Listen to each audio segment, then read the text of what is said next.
À la lecture de 2 Chroniques 6:1, 6:13, nous voyons le roi Salomon s'humilier devant tout le peuple, en sorte qu'ils ne donnèrent pas gloire à Salomon pour avoir construit le temple, mais ils donnèrent gloire à Dieu. Sinon, ils auraient honoré le roi Salomon en disant « C'est lui qui a construit ce beau temple. Voyez quel grand roi est Salomon, quel temple magnifique il a édifié. » Mais Salomon s'humilia lui-même. Il s'agenouilla devant tout le peuple. Ce n'est pas Salomon, signifiait-il ainsi, c'est Dieu qui a donné l'ordre de construire ce temple. Il nous faut rendre l'honneur à Dieu en toutes choses. Jamais nous ne devons donner aux hommes l'honneur qui revient à Dieu seul. Et pourtant, de nos jours, vous pourrez constater combien on donne beaucoup plus d'honneur aux hommes, aux prédicateurs, qu'à Dieu lui-même. Les gens s'imaginent qu'en exaltant et en élevant sur un piédestal les prédicateurs, ils pourront de cette manière attirer plus de gens dans leur assemblée. Au contraire, il en résultera plus de pauvreté et pas de croissance. Salomon, en ce qui le concernait, continua à prier en toute humilité. Et Dieu répondit, l'Éternel apparut à Salomon pendant la nuit et lui dit, « J'exauce ta prière, et je choisis ce lieu comme la maison où l'on devra m'offrir des sacrifices.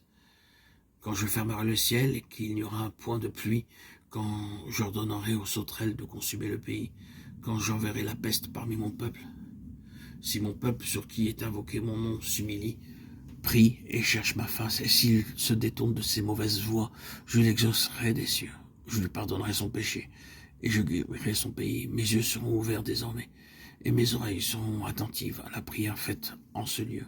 2 Chroniques 7, 12, 15. Ainsi, après la véritable adoration, nous commençons à discerner et à apprendre ce qu'est la prière, comment prier avec humilité, étant brisé dans nos cœurs. Dans ce domaine aussi, nous faisons faillite. Nous nous humilions pas suffisamment nous-mêmes en présence de Dieu. Cependant, c'est la parole de Dieu qui dit « Si mon peuple s'humilie, prie et cherche ma face ». La première chose donc à faire quand nous voulons prier, c'est de chercher la présence, la face de Dieu. Alors nous découvrons et nous discernons la pensée de Dieu, le plan de Dieu, et nous prions selon son dessein. Ce n'est que par la suite que les prêtres et tout l'ordre du sacerdoce furent introduits dans la maison de Dieu. C'est alors seulement que le souverain sacrificateur put exercer correctement son ministère. Et beaucoup de gens vinrent ensuite s'approchant de Dieu par le souverain sacrificateur pour recevoir la réponse de Dieu à leurs problèmes. Lorsque l'œuvre du temple fut achevée, ainsi du reste que celle du tabernacle, lorsque Moïse entrait dans la tente d'assignation pour parler avec l'Éternel, il entendait la voix qui lui parlait du haut du propitiatoire placé. Nous aussi, de nos jours, nous pouvons entendre la voix de Dieu de la même façon. Tout d'abord, nous plaçons sous l'autorité et la seigneurie du chef suprême, du Seigneur Jésus. Ce n'est qu'ainsi que nous pouvons entendre le Seigneur. Ne dépendre d'aucun homme, d'aucun rituel, d'aucune récitation, d'aucune prédication, si ce n'est que de Dieu lui-même, qui intervient dans nos vies, dans notre quotidien, et nous transmet les messages dont nous avons besoin. À lui soit la gloire,